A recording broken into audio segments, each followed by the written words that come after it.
Hello, friends. This is Devesh Kumar, and in this series, we are discussing the science of class 10th. First of all, I welcome you to my YouTube channel Science with Devesh. ये एक ऐसा channel है जहाँ पर आपको easy science जानने को मिलेगी, जहाँ पे साइंस को एक सब्जेक्ट की तरह नहीं but as a part of our life इस तरह से ट्रीट करके हम उसको डिस्कस करते हैं। अब देखो, अपना जो ब्रांड होता है उसको तो सभी अच्छा बताते हैं, इसमें क्या खास बात है, ऐसा आपको लगता होगा। लेकिन I assure you, I challenge you, आप इस सीरीज़ को देखिए। देखने के बाद आपको खुद ऐसा लगेगा यस, आई एम ट्रू। आपको कहीं से भी किसी एक्स्ट्रा कोचिंग, एक्स्ट्रा स्टडीज़, इन सब की ज़रूरत नहीं पड़ेगी। Only watching these videos and reading your reference book is sufficient for you to get 90+ marks. अब नाउअडेज हम जो डिस्कस कर रहे थे, हमारा एक चैप्टर चल रहा है लाइफ प्रोसेस, जिसके बारे में हम डिस्कस कर रहे हैं कि कैसे हमारे लाइफ की जो अलग अलग प्रोसेसेस हैं वो हमारी बॉडी में चलती हैं। इसी सीरीज़ में हमने कुछ प्रोसेसेस को डिस्कस किया था, जैसे एलिमेंट्री कैनाल या फिर डाइजेस्टिव सिस्टम, हमारी बॉडी में न्यूट्रिशन कहाँ से आता है, कैसे वो हमें मिलता है, रेस्पिरेटरी सिस्टम, कैसे हमारी बॉडी में ऑक्सीजन जो है वो ट्रांसपोर्ट होता है, और हमारे सेल्स उस ऑक्सीजन का यूज़ करके कैसे एनर्जी बनाते हैं। All this things we are discussing और we have discussed in this chapter today. आज हम किस बारे में बात करेंगे? आज हम एक ट्रांसपोर्ट सिस्टम के बारे में बात करेंगे कि बॉडी में ना अलग अलग जगह पर अलग अलग चीज़ें हो रही हैं। जैसे लंग्स के पास ऑक्सीजन है, ठीक है, सेल्स के पास एनर्जी बनाने के बाद कार्बन डाइऑक्साइड है, तो हमें ऑक्सीजन को तो सेल तक पहुंचाना है ताकि वो एनर्जी बना सके, और सेल से कार्बन डाइऑक्साइड को हमारे नॉस्ट्रिल्स तक, हमारे नाक तक पहुंचाना है ताकि वो उसे थ्रू आउट कर सके। इसी तरीके से स्मॉल इंटेस्टाइन के पास एब्जॉर्ब्ड या डाइजेस्टेड फूड है, जिसमें से हमने सारे कंटेंट्स अलग कर लिए हैं, उनको हमें बॉडी के हर एक पार्ट तक पहुंचाना है। तो अब ऐसा तो नहीं है कि सेल हमारे सिर्फ लंग्स के पास हैं जहाँ पे सारी रेस्पिरेशन की प्रोसेस हो जाएगी। सेल तो हमारी पूरी बॉडी के अंदर है। इसीलिए हमें एक ट्रांसपोर्ट सिस्टम की ज़रूरत होती है, जो ट्रांसपोर्ट सिस्टम हमारी बॉडी के वेरियस ऑर्गन से वेरियस एलिमेंट्स को अलग अलग जगह पर ले जाता है, ट्रांसपोर्ट कर देता है। और यही जो हमारा ट्रांसपोर्ट सिस्टम है, इस ट्रांसपोर्ट सिस्टम की हम आज बात करेंगे। सो समय ना गंवाते हुए, टाइम पास ना करते हुए, let us start with our topic. जैसा कि मैंने आपको बताया था कि हमारा जो आज का टॉपिक है वो ट्रांसपोर्टेशन है। अभी ट्रांसपोर्टेशन अलग अलग हैं, वो ह्यूमन बींग्स के अंदर भी होती हैं, वो प्लांट्स के अंदर भी होती हैं। तो first of all we are going to discuss the transportation in human beings. आपने हमारा जो प्रीवियस सेक्शन है, प्रीवियस क्लासेस या फिर प्रीवियस चैप्टर्स, उनके अंदर पढ़ा था कि ब्लड जो है, ब्लड हमारी बॉडी का एक ट्रांसपोर्ट सिस्टम है जो फूड को, ऑक्सीजन को और वेस्ट मटेरियल को हमारी बॉडी में से के अलग अलग पार्ट्स से जहाँ उसको पहुँचना चाहिए वहाँ उसको ट्रांसफ़र करता है। इसी तरह के से नाइन्थ क्लास में आपने एक और चीज़ पढ़ी थी कि ब्लड क्या है, ये एक कनेक्टिव टिश्यू है, as it connects our whole body, ठीक है ना। तो ये क्या है, एक कनेक्टिव टिश्यू। अभी ब्लड के अंदर होता क्या है, ब्लड के अंदर एक फ्लूइड मीडियम होता है। फ्लूइड मतलब जो बहता है, which can flow, anything which can flow is known as fluid, ठीक है। और वो फ्लूइड मीडियम जो ब्लड के अंदर है उसको कहा जाता है बेटा प्लाज्मा। यही प्लाज्मा होता है जिसके अंदर हमारे सेल सस्पेंड करते हैं। सस्पेंड करने का मतलब, जैसे ये कोई बॉक्स है जिसमें कोई फ्लूइड भरा हुआ है और ये सेल इसमें तैर रहे हैं, इसको बोलते हैं सस्पेंड करना, ठीक है। तो इसी ब्लड का जो फ्लूइड मीडियम है, उस फ्लूइड मीडियम का नाम है प्लाज्मा, और उस प्लाज्मा के अंदर ही हमारे ब्लड सेल्स जो हैं वो फ्लो करते हैं, फ्लोट करते हैं, तैरते हैं। अब ये प्लाज्मा क्या काम करता है? तो ये प्लाज्मा जो है वो ट्रांसपोर्ट करने का काम करता है। क्या क्या ट्रांसपोर्ट करता है ये? फूड को ट्रांसपोर्ट करता है, कार्बन डाइऑक्साइड को ट्रांसपोर्ट करता है, नाइट्रोजनस वेस्ट को ट्रांसपोर्ट करता है। ठीक है। अब ब्लड के भी अलग अलग पार्ट होते हैं, जैसे एक आरबीसी होता है, डब्ल्यूबीसी होता है और प्लेटलेट्स होता है। क्लियर? तो इसमें से जो आरबीसी है, रेड ब्लड सेल्स हैं, या इनको रेड ब्लड कॉर्पुसल्स भी कहा जाता है, ये ऑक्सीजन का ट्रांसपोर्ट करते हैं। दूसरे जो अलग अलग सब्सटेंस हैं जैसे सॉल्ट है, वो भी ब्लड ट्रांसपोर्ट करता है। ठीक है। अब अगर ये ट्रांसपोर्ट कर रहा है तो बेटा जैसे ये आपका घर है और आपके घर के ऊपर वाटर टैंक लगा होता है, तो वाटर टैंक तक वाटर की सप्लाई पहुंचाने के लिए आप नीचे एक मोटर लगाते हैं ना। ये मोटर क्या काम करती है? आपके वाटर को पंप करती है और पंप करके इसे ऊपर तक पहुंचा देती है। इसी तरीके से ह्यूमन बॉडी में भी अगर बॉडी के किसी एक पार्ट पर कोई एक्टिविटी हो रही है, कोई प्रोडक्ट बन रहा है, तो उसको पूरी बॉडी तक ट्रांसपोर्ट कराने के लिए हमें एक पंपिंग सिस्टम चाहिए, एक मोटर चाहिए। तो ह्यूमन बॉडी का वो जो पंपिंग ऑर्गन होता है या ह्यूमन बॉडी की वो पंपिंग सिस्टम होता है, उसी को कहा जाता है हार्ट, हमारा दिल। तो ये जो पंपिंग ऑर्गन है ये क्या काम करता है? ये ब्लड को पुश करता है पूरी बॉडी में और एक नेटवर्क क्रिएट करता है ट्यूब्स का, टिश्यू का, जो पूरी बॉडी के हर एक पार्ट तक पहुंचते हैं और उसको रिपेयर भी करते हैं अगर वो डैमेज हो जाए। तो इसी पंपिंग ऑर्गन के बारे में आज हम डिस्कस करते हैं। घर पे जैसे मोटर हमारा पंप होता है, तो हमारी बॉडी के अंदर हमारी जो मोटर है, हमारा जो पंप है, वो पंप है हमारा हार्ट। क्लियर? हार्ट बहुत इंपॉर्टेंट पार्ट है, इसके बिना हम सरवाइव ही नहीं कर सकते। So let us discuss it very carefully. Clear? Heart कैसा है? हार्ट एक मस्कुलर ऑर्गन है। कैसा ऑर्गन है heart? Muscular organ. Muscular organ का मतलब ये होता है कि इसके अंदर कोई हड्डी नहीं है। It is made up of muscles, it is made up of flash. Clear? अब ये जो मस्कुलर ऑर्गन है ये कितना बड़ा होता है? तो इसका साइज़ वेरियस ह्यूमन बींग्स में या वेरियस एनिमल्स में डिफ़र होता है। आपको अगर अपने हार्ट का साइज़ जानना है तो क्या करो, आप अपनी फिस्ट, अपनी मुट्ठी को बंद करो। मुट्ठी बंद करने के बाद जितनी आपकी बड़ी होती है, जितना आपकी मुट्ठी का साइज़ होता है, वही साइज़ आपके हार्ट का होता है। क्लियर? अब हार्ट को एक ही टाइम पे दो काम करने होते हैं। वो ऑक्सीजन को भी ट्रांसपोर्ट करता है और ऑक्सीजन को ट्रांसपोर्ट करने के साथ साथ वो कार्बन डाइऑक्साइड को भी ट्रांसपोर्ट करता है। ठीक है। इसीलिए हार्ट के अलग अलग चैम्बर्स होते हैं। जैसे हमारे घर में सबके लिए अलग अलग रूम्स होते हैं ना। हमारे घर के जो बड़े होते हैं, बुज़ुर्ग होते हैं, उनको आराम करना होता है तो उनका रूम अलग होता है। मम्मी पापा का रूम अलग होता है। हमको उछल कूद करनी होती है, खेलना होता है, तो हमारा रूम अलग होता है। तो इसी तरीके से हार्ट को जब अलग अलग काम करने पड़ रहे हैं एक ही टाइम पे, उसे ऑक्सीजन भी ट्रांसपोर्ट करना है और कार्बन डाइऑक्साइड भी ट्रांसपोर्ट करना है। इसीलिए इनकी मिक्सिंग ना हो, ये ऑक्सीजन और कार्बन डाइऑक्साइड आपस में मिक्स ना हो जाएं, इसीलिए हार्ट को डिफरेंट चैम्बर्स में डिवाइड किया गया है। क्लियर? कितने चैम्बर्स में डिवाइड किया गया है हार्ट को? ऐसे 4 चैम्बर्स में डिवाइड किया गया है। ये फर्स्ट चैम्बर है, सेकंड चैम्बर है, ये थर्ड चैम्बर है, ये फोर्थ चैम्बर है।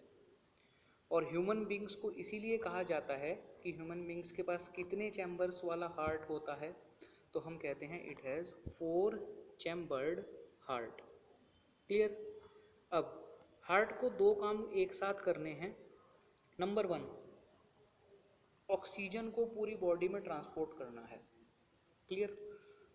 तो कौन ट्रांसपोर्ट करेगा ऑक्सीजन को?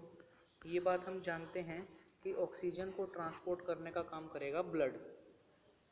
तो जिस ब्लड के पास ऑक्सीजन बहुत ज़्यादा क्वांटिटी में है कि वो उसको ट्रांसपोर्ट कर सके, तो ऐसे ब्लड को हम दो नाम देते हैं। या तो हम उसे कहते हैं ऑक्सीजन रिच ब्लड, या फिर हम उसे कहते हैं ऑक्सीजनेटेड ब्लड। ये आपको याद रखना है through out the topic. Oxygen rich blood या फिर ऑक्सीजनेटेड ब्लड। क्लियर? अब होता क्या है, हार्ट के अंदर बड़े अच्छे से चार काम हो रहे हैं, ठीक है। वो चार काम आपको एक एक करके याद रखने हैं।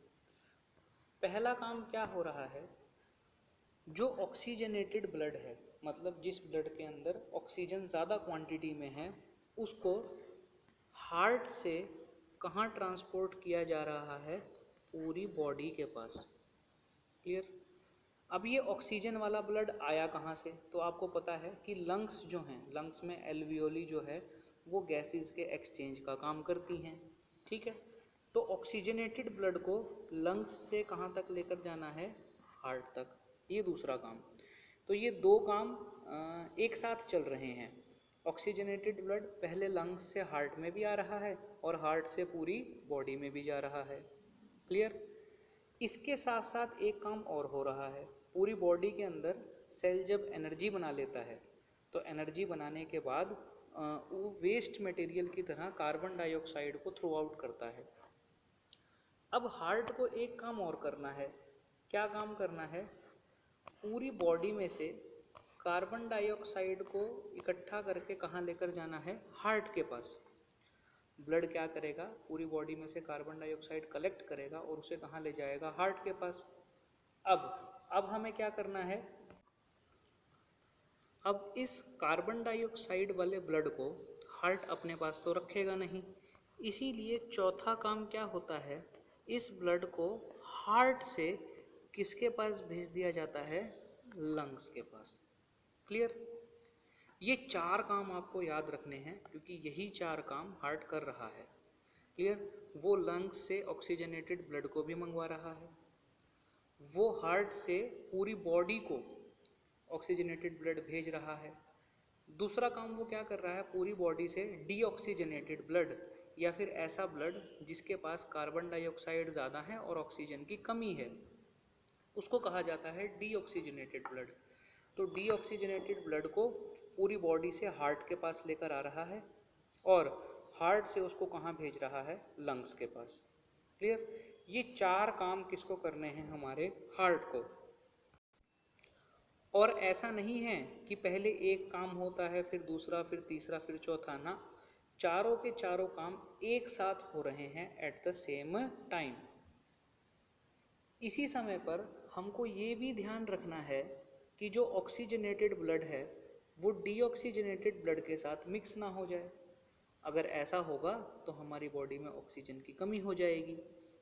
इसीलिए ट्रांसफ़र करने के लिए इन ब्लड्स को अलग अलग ट्यूब्स बनाई गई हैं, अलग अलग वैक्यूल्स बनाए गए हैं, अलग अलग रास्ते इनको प्रोवाइड करे गए हैं। तो अब मैंने आपको पूरा टॉपिक क्लियर करवा दिया। अब सिर्फ ये देखना है कि हार्ट में ये काम होता कैसे है। क्लियर। पहला काम, हार्ट को लंग्स से क्या मंगवाना है, ऑक्सीजनेटेड ब्लड। ठीक है जी। तो हमने हार्ट को कितने पार्ट में डिवाइड किया था, हमने हार्ट को ऐसे चार पार्ट्स में डिवाइड कर दिया था। क्लियर। तो इसका जो पहला पार्ट है उसका नाम है लेफ्ट एट्रियम। क्या नाम है उसका, left atrium. That is our first part. First part का नाम आपको याद रखना है। या फिर एक इजी वे मैं आपको और बताता हूँ कि जब हमने इसको दो पार्ट में डिवाइड कर दिया तो ऊपर वाले दो पार्ट हैं एट्रियम और नीचे वाले दो पार्ट हैं वेंट्रिकल। ये वाले जो दो पार्ट हैं वो एट्रियम है और ये जो दो पार्ट हैं ये वेंट्रिकल हैं। अब सिर्फ इनको लेफ़्ट राइट नाम देना है। एक है लेफ़्ट एट्रियम, राइट एट्रियम, और एक है left ventricle, right ventricle. Clear. अब यहाँ पर हो क्या रहा है, जो हमारा ऑक्सीजनेटेड ब्लड है वो लंग्स से आया। क्लियर। ऑक्सीजनेटेड ब्लड को लंग्स से हार्ट तक लेकर आने का जो काम करते हैं वो करती है बेटा कौन करता है, वो करती है पल्मोनरी वीन्स। ठीक है। क्या कहा मैंने, ऑक्सीजनेटेड ब्लड को लंग्स से हार्ट तक लेकर आने का काम कौन कर रही है, पल्मोनरी वीन्स।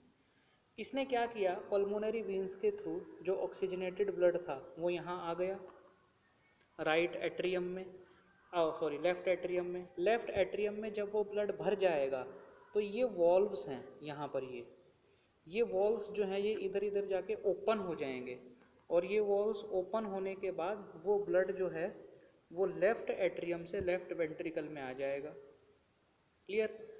लेफ्ट वेंट्रिकल में जब ब्लड फिल हो जाएगा तो लेफ्ट वेंट्रिकल से ब्लड यहाँ बहता हुआ ऑर्टा के थ्रू पूरी बॉडी के पास चला जाएगा। क्लियर? अब दूसरी बात, हार्ट से लंग्स तक ब्लड को लाने का, कौन से ब्लड को? ऑक्सीजनेटेड ब्लड को लाने का काम कौन कर रही है? Pulmonary veins. उसके बाद हार्ट से जब हमें ऑक्सीजनेटेड ब्लड को पूरी बॉडी में भेजना होता है तो वो ले जाने का काम करती हैं आर्टरी। कौन करती है? आर्टरी। और आर्टरी का ही दूसरा नाम होता है ऑर्टा। क्लियर?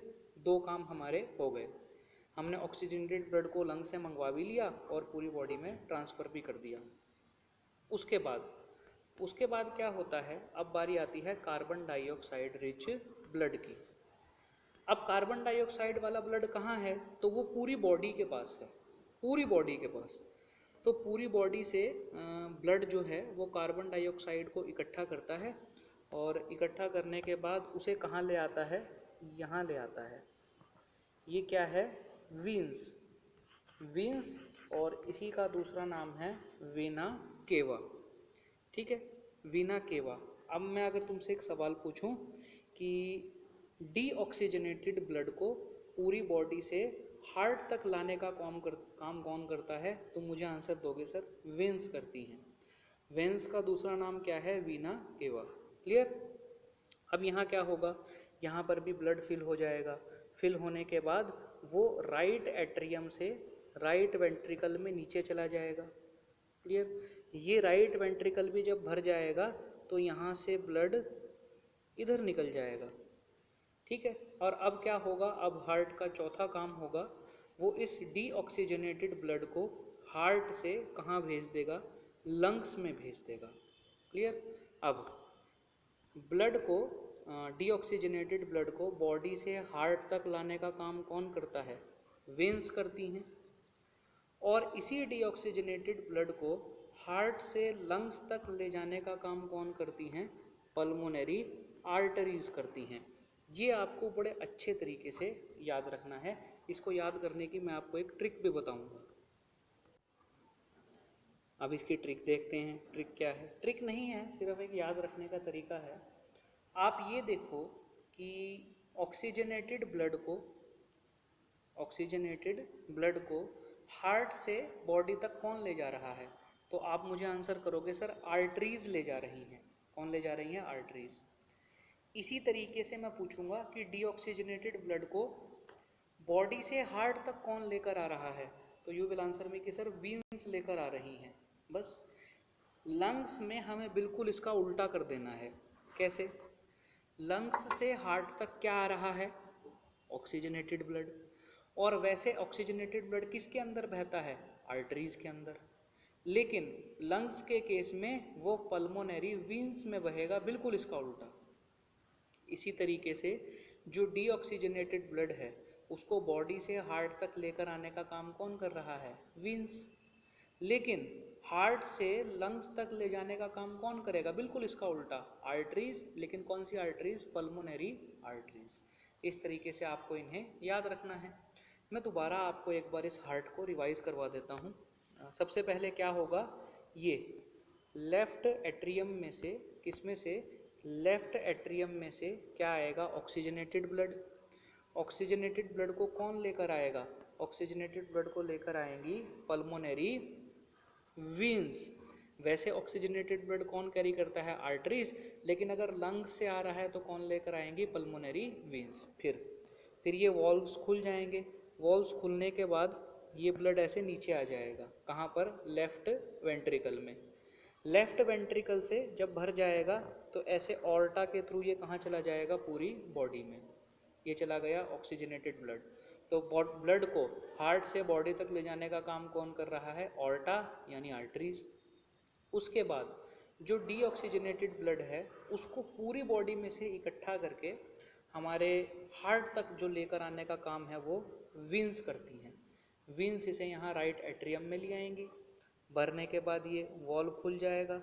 वॉल्व खुलने के बाद ये राइट वेंट्रिकल में आएंगी और राइट वेंट्रिकल से ये यहाँ के थ्रू लंग्स में चली जाएंगी। अब हार्ट से लंग्स में डीऑक्सीजनेटेड ब्लड कौन लेकर जाएगा? Pulmonary arteries. क्लियर? तो ये 4 काम ये कहाँ पर होते हैं और इनको कौन करता है, ये आपको बड़े अच्छे से याद रखना है। आज मैं आपको इससे ज़्यादा नहीं कराऊंगा, सिर्फ आपको ये हार्ट का जो टॉपिक है ये बड़े ध्यान से पढ़ना है। इसके बाद मैं आपको ट्रांसपोर्टेशन सिस्टम आगे बताऊंगा, क्योंकि ये बहुत इंपॉर्टेंट है। ये आप एग्ज़ाम पॉइंट ऑफ व्यू से भी आपके पेपर में आया ही हुआ है, ऐसा समझ के चलो आप इसे। क्लियर? तो आप इसको बड़े अच्छे से पढ़ो। कैसे इसके चैम्बर्स में ब्लड पंप होता है वो मैंने आपको अच्छे से समझा दिया है। If you read it once you will get all the points in it. Clear? तो आपको मुझे एक बार बताना है कमेंट सेक्शन में कि क्या आप इस टॉपिक को समझ गए हैं। अगर समझ गए हैं तो यस लिखिए, अगर आप नहीं समझे हैं, कहाँ पर प्रॉब्लम आई है वो लिखिए। मैं दोबारा वीडियो बनाऊंगा, दोबारा आपको समझाऊंगा। क्लियर? कब तक हम समझेंगे? जब तक हमको समझ में नहीं आता। If I don't have any problem with the video making, तो आपको भी प्रॉब्लम नहीं होनी चाहिए डाउट्स पूछने में। ठीक है? So take care, study well. इस वीडियो को 2-3 बार देख के बड़े अच्छे से एनसीईआरटी में से पढ़ना, आपको कहीं से हार्ड पढ़ने की ज़रूरत नहीं पड़ेगी। Clear? Thank you very much. Comment me in the comment section if you like anything about the video or you have any suggestion, you have any doubt. Clear? Like the video, hit the like button if you like the video, share it with your friends. I have given my number in the description box. If you have any problem you can WhatsApp me. ठीक है? Till then, take care. Thank you very much.